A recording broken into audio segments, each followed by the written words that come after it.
Hey everyone, welcome back to MU the Motherland podcast. I'm Robert, and as always, I'm joined by Marlene. So, today's episode is kind of a special one for me. We're diving into Lemurian Frequencies, which, if you've been following our last few episodes, you know, connects a lot of threads we've been weaving together. Lost civilizations, sound healing, ancient grids, all of that good stuff. Yeah, it really does. And not to drift too far into the mythic weeds right away, or maybe we should. But what fascinates me is how the story of Lemuria often centers around this idea of a civilization that saw vibration and consciousness as, like, a unified thing. Not just tools, but a living science. Exactly, and that's actually what inspired the whole Lemurian Frequencies sound system. The idea is to connect us back to that memory field of Lemuria, like tuning into fragments of wisdom we may be lost along the way. And the way it does that is by weaving these harmonics, like the Solfeggio frequencies, with modern audio tech. It's not just for the science nerds or the spiritually curious. It's both, right? Totally. The intention is pretty clear. It's about rekindling that forgotten knowledge, not just by reading about it, but by actually feeling it. Through resonance, harmonics, these subtle fields, you get that sense of something ancient waking up in your awareness. I always think there's something cool about that blend of modern and, lost wisdom. Yeah, speaking of personal experiences, I gotta share, I hope I don't go too off track here. I first stumbled onto Solfeggio frequencies at this random meditation workshop in Santa Monica.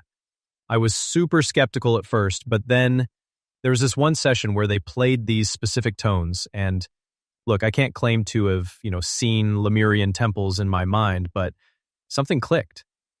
It was this deep, calm state, almost like I was remembering something I didn't even know I'd forgotten. That's when I started obsessing over ancient sound science. Where was I going with this? Oh, right. The moment I realized sound can do more than just relax you. No, that's actually perfect, because it's not just theory, it's experiential. And people have been resonating, no pun intended, with this kind of thing for, well, millennia, if you believe the legends. And I do think there's something special about approaching these frequencies as, like, an invitation to reconnect with both memory and body, not just chasing a result. So let's break down what makes these sessions actually work. There are three main elements, or pillars: Solfeggio harmonics, binary pulse codes, and binaural entraining. Let's start with the Solfeggio. That's that 396 to 963 Hz zone. If you've listened to our past episodes, especially that one on Edgar Cayce and sound healing, by the way, you know these tones go way back. They're supposed to help with everything from emotional release to deeper cellular stuff. Yeah, it's wild how those frequencies are woven into the mythos of Lemuria. They were seen as keys to unlock or attune the physical and the subtle bodies to this greater harmonic grid, right? I mean, I hesitate to use the word blueprint, but that's kind of what it is. The underlying pattern everything's supposed to align with if we want to feel truly balanced. Totally. And then you got the binary pulse codes. This part always grabs me because of how mechanical it almost feels, but in a good way. They're like beats that turn on and off, sort of energetic gatekeepers. The pulses guide your energy, clearing out whatever's stuck, helping you stabilize, or even activating dormant capacities. Think of it as the heartbeat behind the whole session. Right. And the third one, the binaural field entraining, this is where the real magic kicks in for the brain. When you've got two slightly different tones in each ear, your brain tries to reconcile them, and in that process, the hemispheres start to sync up. It's like an inner bridge gets formed, a gentle shimmer that encourages stillness and clarity. And, if I'm being honest, that's the part that always gets me to that kind of floaty, intuitive state. Yeah, and when you weave all three, solfeggio, binary, and binaural together, you get something that gently nudges you into coherence and calm. It's not a sledgehammer to the mind, It's subtle, but powerful. And speaking of practical examples, Marlene, maybe you can share that heart coherence session story. That one always stands out for me. Yeah. So one of the most popular sessions uses these elements to guide people toward what's called heart coherence, which is a fancy way of saying your emotions and physiology sync up in a really balanced way.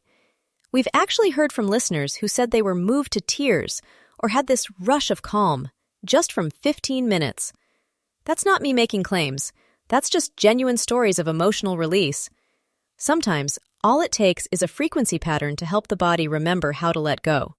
Yeah, and that's the beautiful part. Layering these components lets people access what the ancient traditions described as their original resonance. It's not about forcing. It's really about inviting that remembrance, like you said earlier. So let's get a little bit practical here. If anyone's curious to actually try Lemurian frequencies, the setup's pretty straightforward. The ideal way is to use really good headphones, ideally with a USB audio interface or a DAC if you have one. Don't stress if you don't, but it does help. Quiet space, get comfy, either sitting or lying down. The big thing is just being open to receive. These sessions run about 15 minutes, which, honestly, is perfect for getting deep but not overdoing it. Yeah. I love that the sessions each have a theme or, well, an intention, so you can pick exactly what you want to work with. There's grounding, emotional release, that heart coherence one, nervous system unwinding, sleep harmonics if you need to drift off, light body activation. Each session kind of invites you into a particular energetic space, but there's no pressure to chase a result. It's about finding your own natural balance again. Yeah, and one of my favorite user stories came from someone who tried a nervous system unwinding session. They said it was the first time in months their body felt safe enough to actually relax. No fireworks or visions, but a deep sense of gentle unwinding, like the static just got quiet.